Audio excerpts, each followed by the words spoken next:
I'll come on and just start out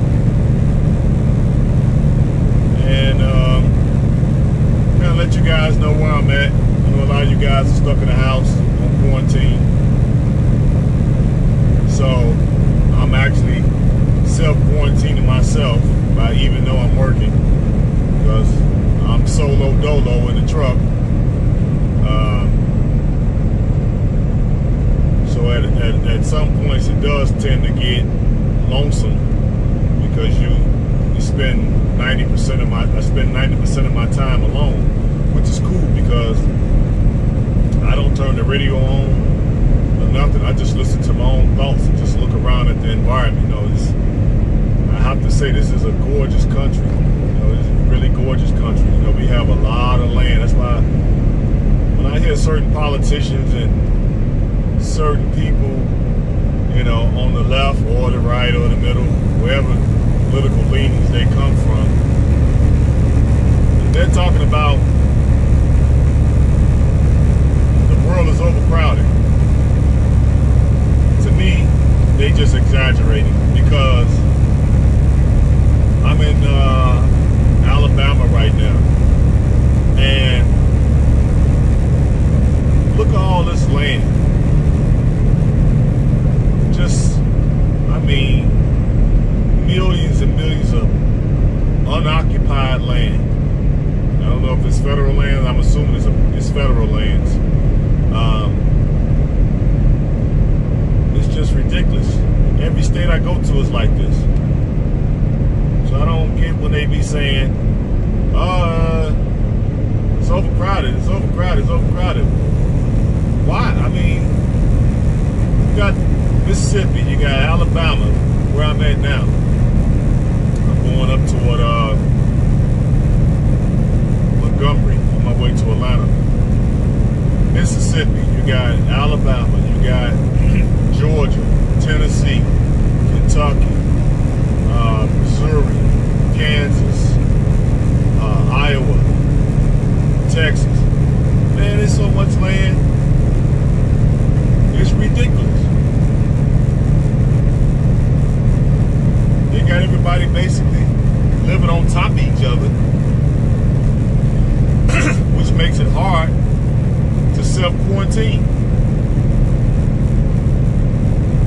So I don't buy that. It's overcrowded. You know, humans are destroying the planet. We got all this unoccupied land. It's crazy. And it's like this when I go to other countries. I went to South Africa, I saw the same thing. When I was in Ghana, I saw the same thing. Even when I go to the islands, when I was in the Bahamas, I saw the same thing. They're just making it up. So I guess they can use it as justification just to commit genocide. You know, that's the only thing I can see. And hoard everything for themselves. I saw a news clip of federal agents raiding some Jewish compound up in New York because they was hoarding masks, surgical gloves, and a lot of medical supplies. My thing is, how did they find out about it? That means somebody in the Jewish community snitched, or maybe they followed the paper trail, but now they didn't confiscated all that. So, you know, the people who spent that money, I'm sure they spent some millions of dollars on that stuff. They just out of luck, I guess, you know? The federal government is going to hoard it and take it and distribute it however they choose. So I thought that was interesting. Other than that, man, it's a beautiful day. It's not raining. It's 75 degrees here in Alabama. I'm loving it, you know what I mean? I was waiting to come out of that cold weather to get past this guy here. Because he's going probably 65, I'm going 70. Excuse me. He's empty too. He must be going somewhere. He must be going somewhere to get clean. He got his foot up.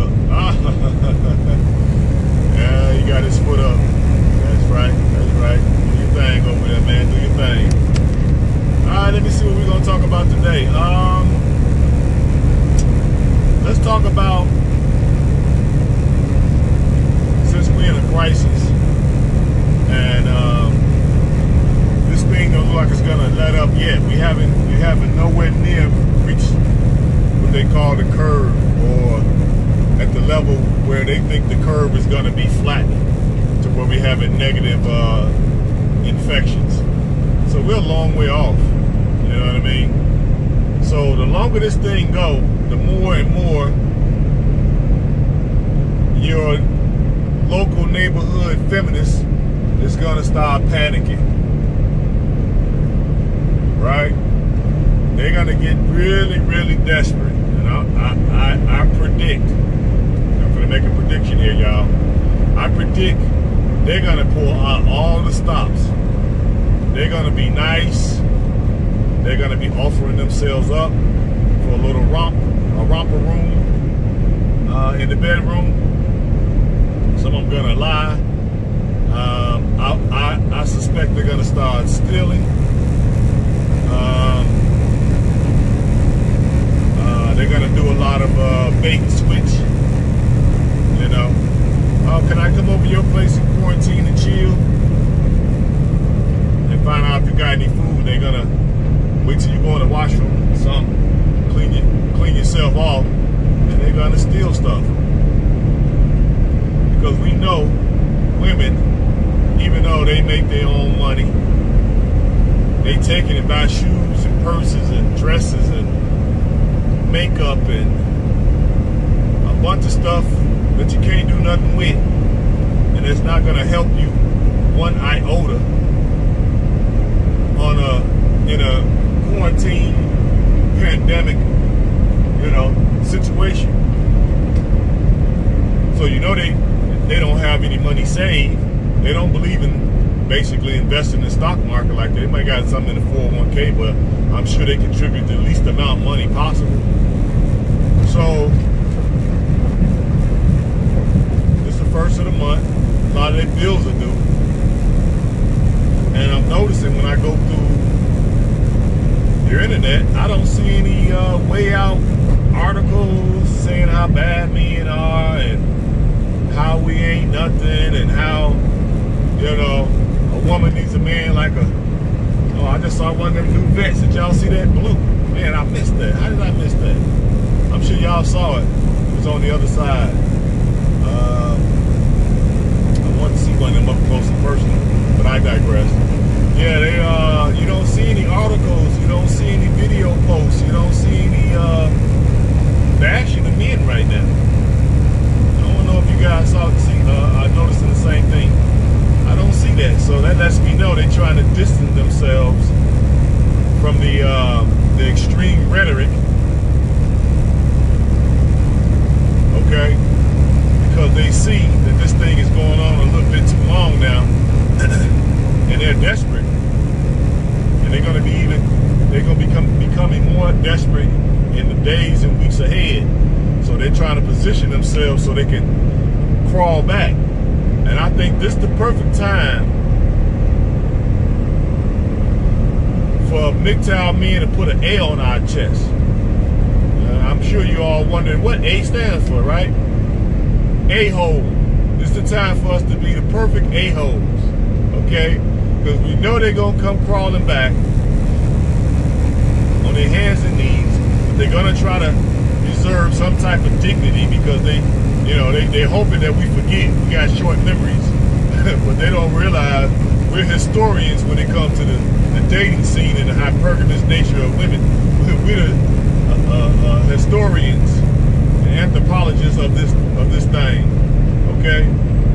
So I think this is the time for us to put that A on our chest and remind them. I thought women said they don't need men. Thought y'all, they said a woman needs a man like a fish need a bicycle. I think we should remind them of all these things that were said. You know? And not only things that were said, because, you know, words don't really hurt us. Sticks and stones break your bones. You remember how it go. The fact that not only did they do that, all these man bashing laws that was created. And on top of that, all the times that they called the police unnecessarily. Okay? Think about all of the abortions that have taken place of men's seed. Some of them knew about the abortion. Majority of them don't. Let's think about all the time of these women that committed maternity fraud. Oh, this your baby, it's your baby, it's your baby. You go get a test, find out it ain't your baby. Then the court still got you on the hook for child support, which should be downright criminal. We should be locking judges up. We should be locking the women up. All the guys that have committed suicide because the woman pretty much just took everything, house, car, along with the state and the courts, all the man's money, and wouldn't let him see his child. I saw a few cases a few years ago where guys committed suicide because of this, you know? And I would say, guys, do not go down that road. Find somebody to talk to. You know, find another red pill man, find another Mgtow man, find a Mgtow monk. You know, I kind of shift back between the two, being a monk and being a pumper and dumper. You know, some years I'm a monk, because I've been doing this thing a long time, man. I got divorced in 02. Okay? That's a long time ago. And since then, I've had a few girlfriends here and there that ultimately, when they started pushing for me to marry them, I dumped them and went into my monk mode. I might go into my monk mode 8 months, a year.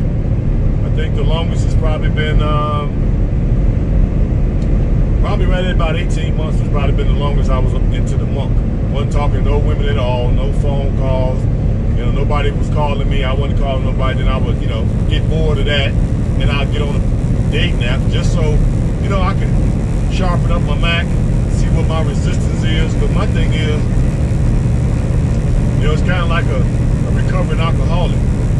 You know, can you be in a room with alcohol and not and fight off the temptation to drink? You know what I mean? If you never put yourself in a room with alcohol, then how do you know what you're doing is effective? Because the minute you're in a room with alcohol, you might go to drinking. So that's kind of how I look at the Mgtow monk situation. I could be in a room full of women and somebody in there liking me and still be able to walk out of there and not think nothing of it. Not have no regrets. You know what I mean? Not having no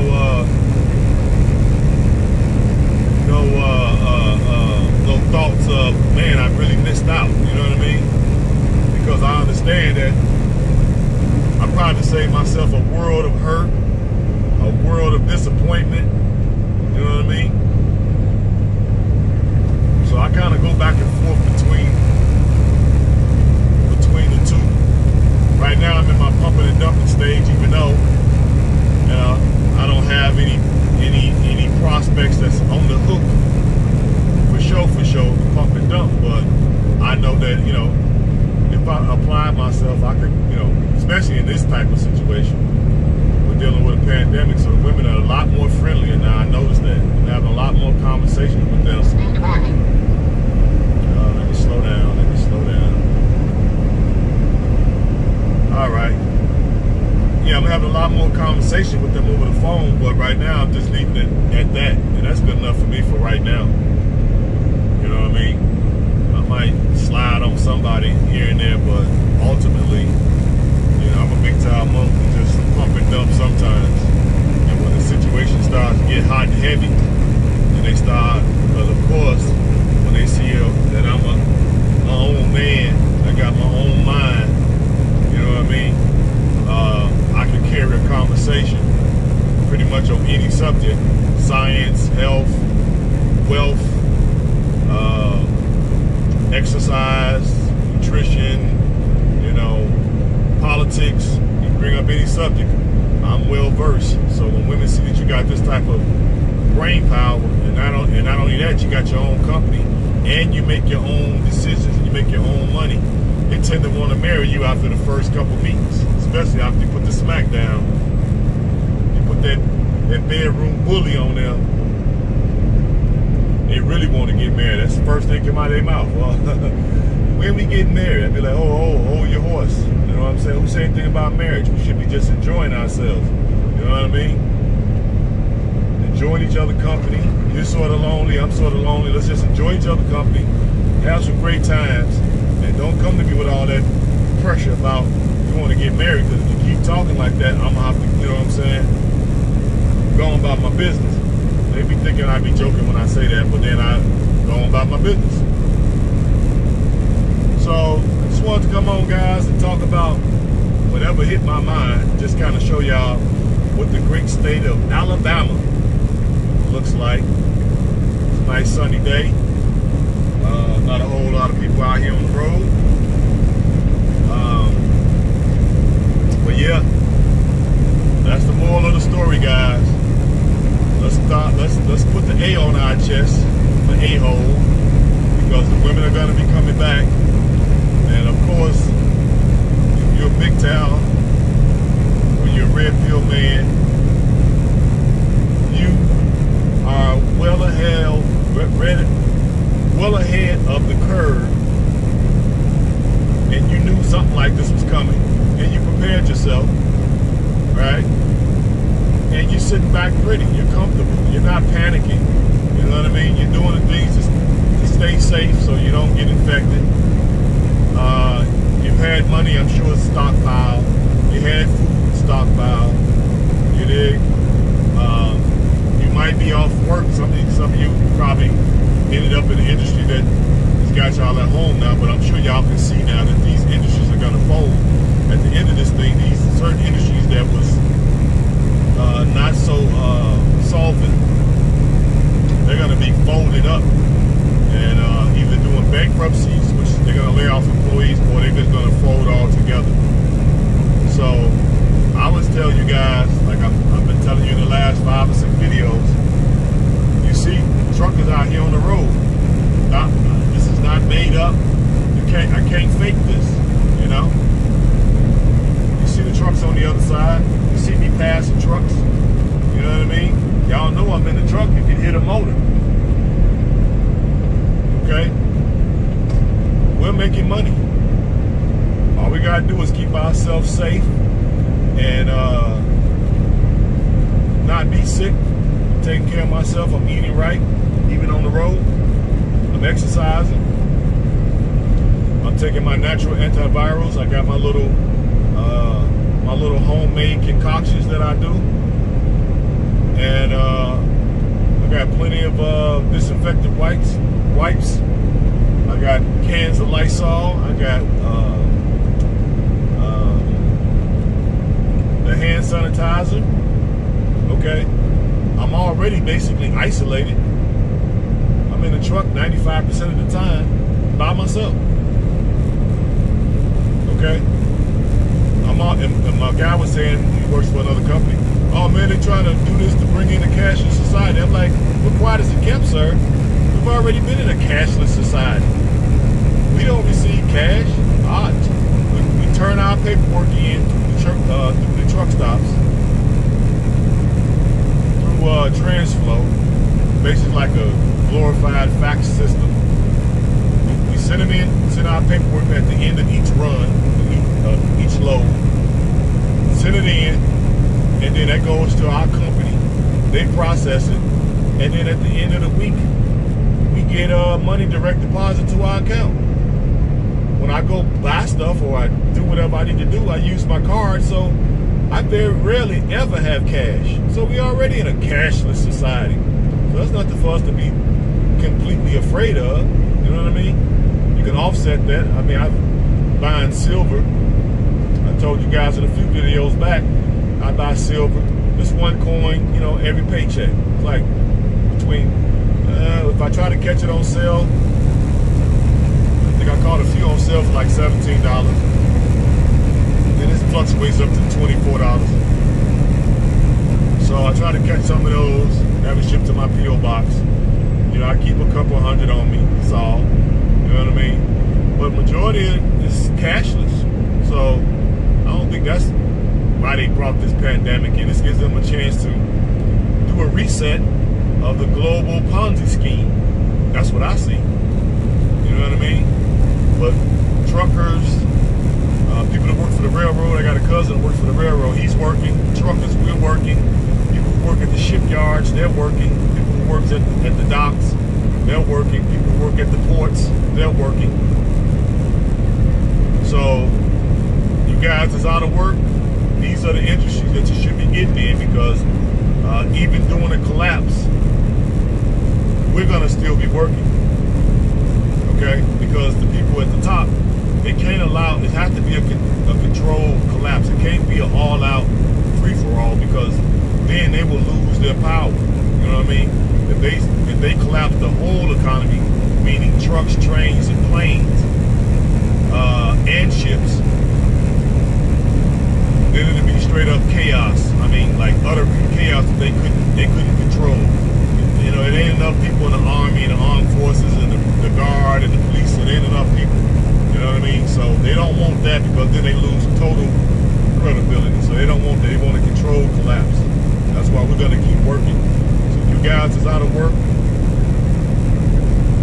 I would suggest that you get into this industry. To me, the easiest industry to get in is trucking. All you gotta do is get your license and put your name on the job boards. You can go to Indeed.com, and you can also go to CareerBuilder.com and upload. And you can also go to LinkedIn and put together a really nice resume. Spend a few dollars, guys. Get you a really professional resume done. Maybe cost you about $100. And upload that to those 3 sites once you get your CDL, and watch how all the job offers come in.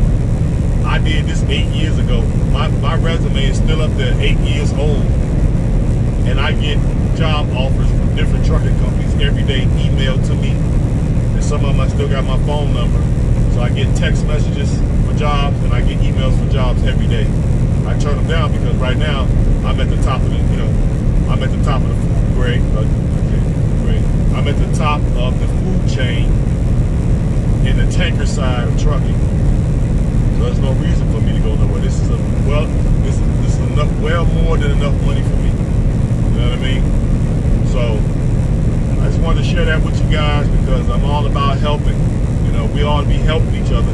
I hate when I see men bashing, like women, and critiquing and saying this and saying that.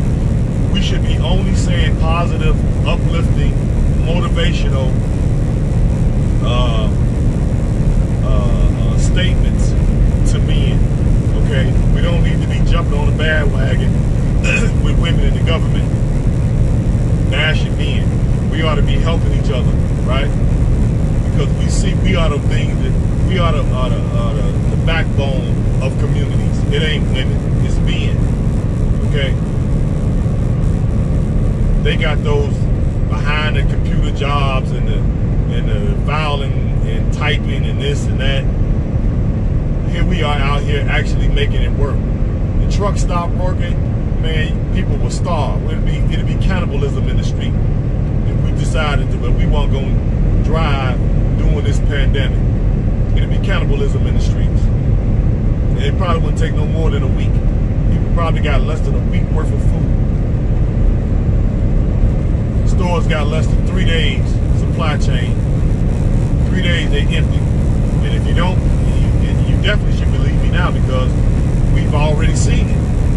We've already seen it. The shelves are empty so quick. And if the trucks really wasn't moving, oh my God, people will be cutting people up, putting them on the barbecue. So that lets you know that men run this thing. So that's the moral, guys. Put that A on your chest and become a certified a-hole. Because the women gonna be coming, and remind them of all this feminist rhetoric that they endorse. Even if they didn't say anything themselves, they didn't stop the women who were saying so. You're just as guilty. You're guilty by association. You're a woman, you never said anything. You probably liked a lot of these videos, a lot of these posts, and a lot of these articles. I'm sure at some point you liked it. So you're just as guilty. So, okay, guys, we're at 25 minutes. Let me get off here. I just figured I'd show that to you and give you a chance to see the great state of Alabama. Subscribe, hit the notification bell. I'm going to try to drop every day or whatever I feel like it, because I know a lot of you guys are at home, and this is a chance for me to grow my channel. Just to throw my age out there, I'm 54, but I look like I'm, 40 because of all of the health things that I've been doing over the last 20 something years. So I have a lot of wisdom, and so I'm just gonna turn this thing on and just start talking. Whatever comes to mind, I'm just gonna bring up, and you guys can give me suggestions on, some areas of help that you might need, or some things that you might want cleared up. Maybe I can add a perspective, and then we can put the question to the comment section, and other great men that can, they can probably add to it too, and we can kind of use our collective experiences to make men better overall.